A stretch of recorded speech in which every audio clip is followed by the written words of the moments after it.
Manchester United kian dekat untuk mengamankan jasa Moise Kean di bursa transfer musim panas ini. Penyerang Fiorentina itu dikabarkan bersedia pindah ke Old Trafford, meski mengajukan syarat penting, gaji sebesar £350.000 per pekan. Jika disepakati, Kean akan menjadi salah satu pemain dengan bayaran tertinggi di skuad Setan Merah. Benny McCarthy, mantan pelatih striker MU periode 2022-2024, menilai keputusan melepas Scott McTominay adalah blunder besar klub. Menurutnya, McTominay bukan hanya lulusan akademi, tapi juga sosok yang memperlihatkan dedikasi luar biasa di lapangan.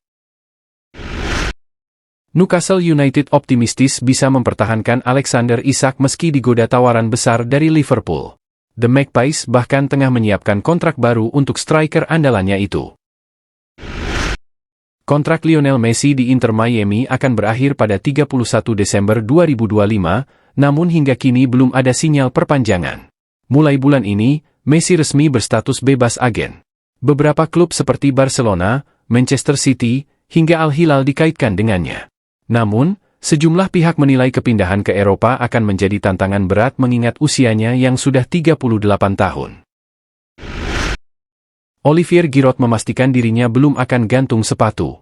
Meski kontraknya dengan Los Angeles FC di MLS masih berlaku hingga akhir tahun, Giroud menyatakan siap kembali ke Eropa dan menerima tantangan bermain di level tertinggi. AC Milan resmi mendatangkan Samuel Ricci dari Torino untuk memperkuat lini tengah. Laporan Football Italia menyebut Rossoneri mengeluarkan sekitar €25 juta dan mengikat sang pemain dengan kontrak 4 tahun. Thomas Muller mengakhiri kebersamaannya selama 25 tahun dengan Bayern Munich. Kontrak sang legenda tak diperpanjang dan ia dipastikan meninggalkan klub setelah Piala Dunia antar klub 2025. Paul Pogba menyatakan tekadnya setelah resmi berseragam AS Monaco. Saya datang ke sini bukan untuk kalah. Semua orang tahu PSG adalah tim terbaik di Prancis, bahkan di Eropa. Tapi saya ingin membawa Monaco meraih kemenangan, tegas Pogba. Ademola Lookman jadi incaran panas di bursa transfer. Arsenal dan Atletico Madrid bersaing ketat memperebutkan pemain Atalanta itu. The Gunners dikabarkan tidak gentar dengan bandrol €50 juta yang dipasang klub Italia tersebut. Arsenal memfokuskan radar mereka pada dua nama untuk memperkuat lini serang, Benjamin Sesko dan Victor Gyökeres. Alexander Isak sempat masuk daftar, namun peluangnya menipis karena tekad Newcastle mempertahankannya. Borussia Dortmund telah mencapai kesepakatan awal dengan Chelsea terkait transfer Jamie Gittens. Proses negosiasi terjadi selama Club World Cup di Florida. Meskipun detail kontrak belum final, kedua klub telah mencapai kata sepakat. Marcus Rashford dilaporkan mulai mempertimbangkan Bayern Munich sebagai destinasi berikutnya. Setelah sebelumnya dikaitkan dengan Barcelona, Rashford kini mencari klub baru karena tak masuk dalam rencana pelatih baru MU, Ruben Amorim.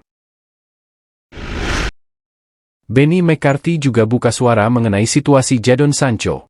Ia menyebut inkonsistensi dalam latihan menjadi alasan utama sang winger tersingkir dari skuad utama Manchester United. Analis sepak bola Inggris, Ali S1MCHE Pronunciation Choice, memperingatkan Aston Villa agar tidak menjual Ollie Watkins ke Manchester United. Menurutnya, stok penyerang Villa terlalu terbatas dan kepergian Watkins bisa mengganggu stabilitas lini depan. MU mulai serius mendekati Hakan Calhanoglu. Ketegangan sang gelandang dengan kapten Inter Milan, Lautaro Martinez, setelah kegagalan di Piala Dunia antar klub jadi celah yang ingin dimanfaatkan Setan Merah. Proses transfer Bryan Mbeumo ke Manchester United menemui hambatan. Brentford menaikkan harga dari £65 juta menjadi £70 juta setelah mengetahui Tottenham bersedia membayar tinggi untuk sang pemain. Rasmus Højlund semakin dekat ke pintu keluar Old Trafford. Inter Milan dilaporkan memimpin perburuan tanda tangan striker muda asal Denmark tersebut untuk musim depan. Juventus mengajukan proposal pertukaran pemain kepada MU. Mereka ingin Jadon Sancho menjadi bagian dari kesepakatan transfer Douglas Luiz. Dengan Sancho tak masuk dalam skema Amorim, skenario ini dinilai menguntungkan kedua pihak. Real Madrid tampil lebih agresif dan cair di bawah asuhan Xabi Alonso. Meski awalnya tak berjalan mulus, filosofi pressing tinggi Alonso mulai diadaptasi oleh para pemain, membawa semangat baru dalam permainan Los Blancos.